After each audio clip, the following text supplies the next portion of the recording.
Hello, this is Keith Howard with a quick demonstration of what the results pages look like on Headphone Test Lab and how to get the best out of the graphs. That's quite important because otherwise you'll miss a lot of the information that they can give you. What you see on screen here is the test results page for the PSB M4U8, which I've chosen because it is an unusually complex headphone having three modes of operation: passive, active and ANC, active noise cancellation.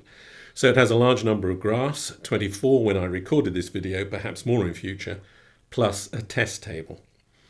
Conventional passive headphones have fewer graphs than this, and legacy reviews of headphones that I tested before the current expanded test regime was developed, fewer still. Insert headphones also have fewer graphs than circumaural, over-ear or supraaural on-ear types. This video won't explain what the various graphs mean. I'll prepare other videos about that. This just shows you how to use the results pages and how animation of the graphs provides additional useful information. Before we dive into that, another reason for me choosing the M4U8 for this demonstration was that its test results page features the orange polarity inverting graphic, which warns you that the test sample of this headphone inverted signal polarity, in this case in just its passive mode. Polarity inversion shouldn't ever occur with purely passive headphones, although it can in passive mode with headphones offering ANC like the M4U8. For more about this issue, please read the FAQ testing page. When the mouse cursor is placed over the first item below the polarity inverting graphic, the test table, you'll see that the cursor changes to a pointer and the thumbnail expands a little. Click on the thumbnail and the test table is opened in a new window, zoomed so that it can be read. Note in this context that HTL's results pages are not intended for viewing on devices with screen sizes smaller than 10 inches. In the case of the test table, it remains legible on smaller screens, but the text in the graph information boxes, which I'll show you in a moment, becomes hard to read. Those of you with normal visual acuity are unlikely ever to need to pan or zoom the test table, but it may be useful if you have impaired vision. You pan by left-clicking on the graphic and dragging it, or with a finger drag if you are using a touchscreen. Zooming in and out is controlled using the mouse wheel with Windows computers or with a finger drag on the mouse with Macs. With a touchscreen, you use the usual two-finger pinch action. If you are using a desktop or laptop computer, a reset pan and zoom control allows you to restore the original view with a single click. Note that because, in common with all HTL's graphs, the test table is an SVG, scalable vector graphics file, it zooms without the text becoming blocky as it would with a raster graphic. Also, the text is accessible to screen reader software such as NVDA, which may help with understanding the content should you have difficulty reading it. SVG doesn't flow text into spaces, unfortunately, so you have to place the mouse cursor over each line for it to be read out. There are two ways of closing the window and returning to the test results page.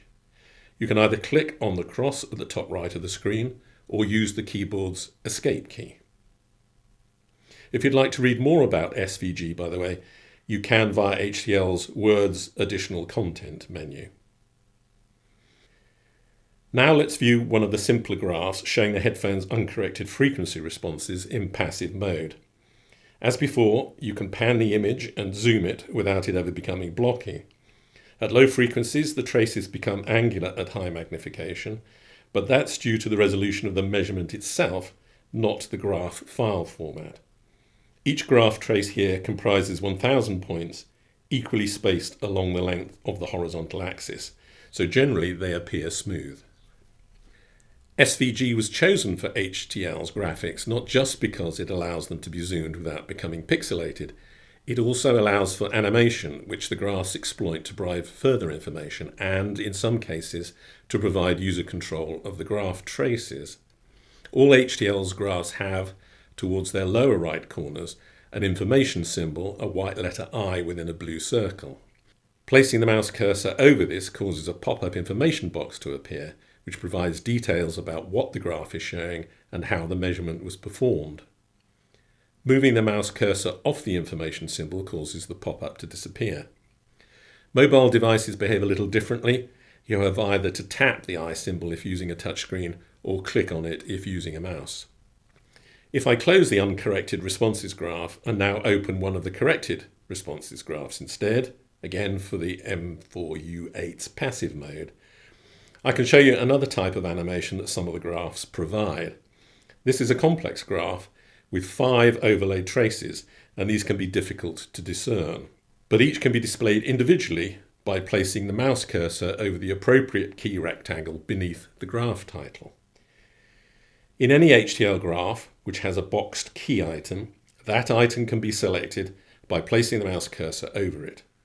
For instance, in the impedance versus frequency graph, you can zoom the vertical scale to fit the trace by placing the cursor over the fitted box in the graph's keyline. A different form of animation is used in the impedance attenuation graph. If you place the mouse cursor over one of the key boxes here, pop-ups appear on the graph showing the maximum and minimum attenuation figures for that trace, at what frequencies they occur, and the difference between them in decibels, denoted by the delta symbol. One last animation function you should be aware of is used in the isolation graph. If, as with the M4U8, the headphone has more than one mode of operation, then the overlaid traces in this graph can be displayed individually, just as in the corrected responses graph. But you'll notice that in this graph there is also a second blue symbol towards the bottom right of the graph frame, above the information symbol.